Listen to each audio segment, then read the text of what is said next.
Assalamu alaikum. I'm Uswai Zainab, a student of 9th Cambridge O1 and a devoted follower and fan of yours.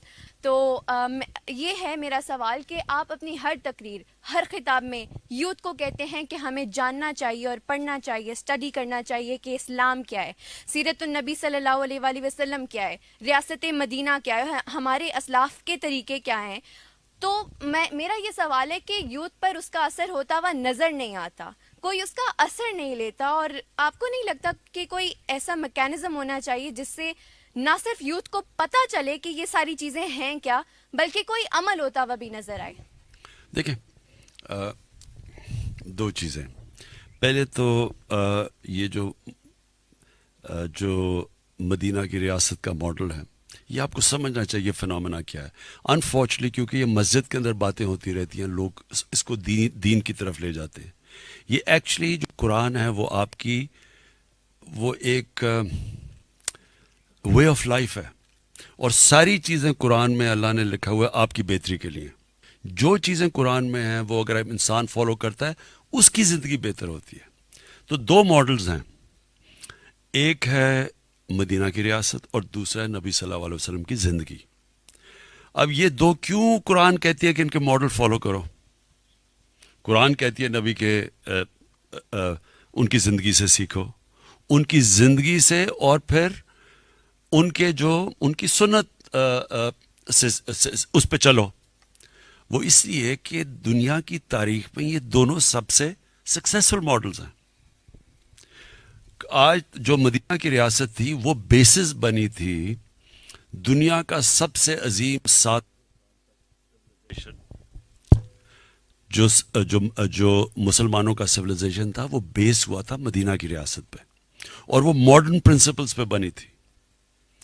Welfare state, یہ پہلی دفعہ concept آیا تھا. Role of law, سارے قانون کے سامنے ایک برابر، کوئی ریشل ڈسکرمنیشن نہیں تھی. آخری خطبے میں نبی صلی اللہ علیہ وسلم نے کہا سارے انسان چاہے جو مرضی آپ کا رنگ ہو ایک ہیں. یعنی وہ ایک ماڈرن ریاست تھی. سب عورتوں کو رائٹس دیے گئے، غلاموں کو آزاد کیا گیا. یہ سب ماڈرن کانسیپٹس ہیں. ٹالرنس، ریلیجس ٹالرنس ہے. یہودی کیس کی جاتا ہے خلیفہ وقت کے سامنے، انتھنکیبل آج بھی. تو وہ سب ماڈرن کانسیپٹس تھے، اور وہ بیسس بنا ایک ٹوٹے پھوٹے جو یعنی جن کی کوئی حیثیت ہی نہیں تھی عربوں کی، دو سپر پاورز کے سامنے وہ اٹھ کے دنیا کے لیڈرز بن گئے. اور یہ کتنی تیز بنے، یہ بھی آپ کو سمجھنا چاہیے کہ یہ ہیومن ہسٹری ہے، یہ میتھولوجی نہیں ہے. یہ 625 میں بدر کی جنگ ہوئی، 313 مسلمان. 636 میں 11 سال کے بعد رومنز کو انہوں نے بیزنٹائن ایمپائر کی شکست ہوئی یارموک کے اندر. 11 سالوں میں ان کے 1 لاکھ فوجی تھے جو لڑنے والے تھے، اور سب سے ماڈرن ان کے ویپنز تھے.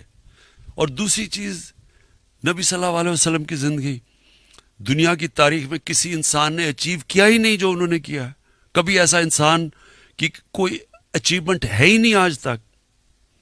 تو ہم کتابیں پڑھتے ہیں، جو بھی کچھ کامیاب ہوتا ہے بزنس میں وہ کتاب لکھ دیتا ہے، وہ ہر کی بل گیٹس کی کتاب ہے، سب کی.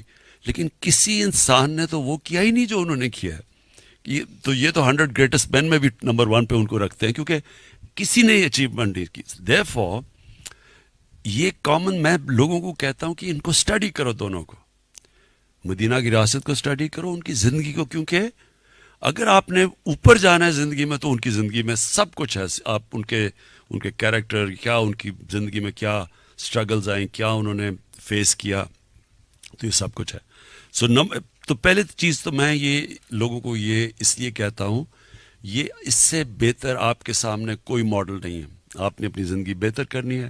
اس ملک نے اگر اوپر جانا ہے ہمیں ان پرنسپلز پہ جانا پڑے گا جو مدینہ کی ریاست ہے. اب آگے سیکنڈ چیز، آپ نے کہا جی کچھ فرق نہیں پڑ رہا.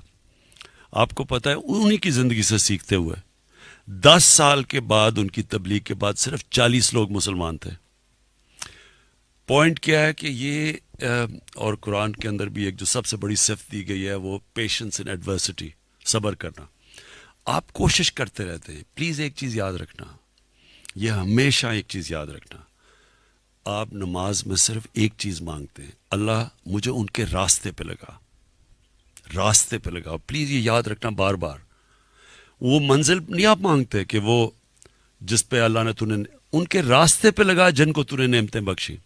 سو آپ کا صرف کام ہے اس راستے پہ چلنا. کامیابی اللہ دیتا ہے. میں کتنی دفعہ آپ کو کہتا تھا جب سارے ہمارے بیچارے گھبرائے ہوئے ہوتے تھے کہ جی اب تو کوئی چانس نہیں, عمران غزالی ڈرا ہوتا تھا کہ جی اب کیا ہوگا, اب تو جی یہ ہو گیا وہ ہو گیا. میں آپ کو کہتا تھا کہ انسان کے ہاتھ میں اللہ نے صرف کوشش دی ہے, نیت وہ جانتا ہے, کامیابی تو وہ دیتا ہے. یہ تکبر ہے جب انسان سمجھتا ہے کہ جی میں جیت گیا.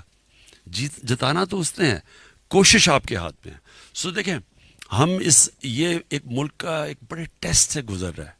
یوتھ کے لیے بڑا ٹیسٹ ہے, بے روزگاری ہے, اکانومی نہیں ابھی چل رہی, لیکن یہ ایک حصہ ہوتا ہے زندگی کا, اونچ نیچ زندگی کا حصہ ہے. آپ نے لوگوں کو یہ بتانا ہے. جب یہ لوگ جو انسان ہوتا ہے نا, ایک چیز یاد رکھیں, ہارتا کب ہے انسان؟ ہار کبھی انسان کو نہیں ہراتی. ہارتا انسان تب ہے جب کہ ڈاؤن سوئنگ کے اندر وہ ڈیمورلائز ہو کے ہار مان جاتا ہے. جب تک وہ ہار نہیں مانتا وہ امپاسبل سچویشن سے آ کے جیت جائے گا. جب تک وہ ہار کے ڈائنامک سمجھتا ہے کہ یہ برا وقت آیا ہے, اس سے ہر فیلئر آپ کے لیے آپ کو سکھاتا ہے چیزیں. فیلئر سب سے بڑا ٹیچر ہوتا ہے. آپ سول سرچنگ سیکھتے ہیں, اور جب وہ اپنی غلطیاں دور کرتے ہیں اور تکڑے ہو کے واپس آ جاتے ہیں. یہ ہے زندگی کا سائیکل. تو اس سے گھبرانا نہیں چاہیے کہ ابھی نہیں لوگ آ رہے ہیں, تھوڑی دیر میں آ جائیں گے, 2 سال میں آ جائیں گے, 3 سال میں آ جائیں گے. جی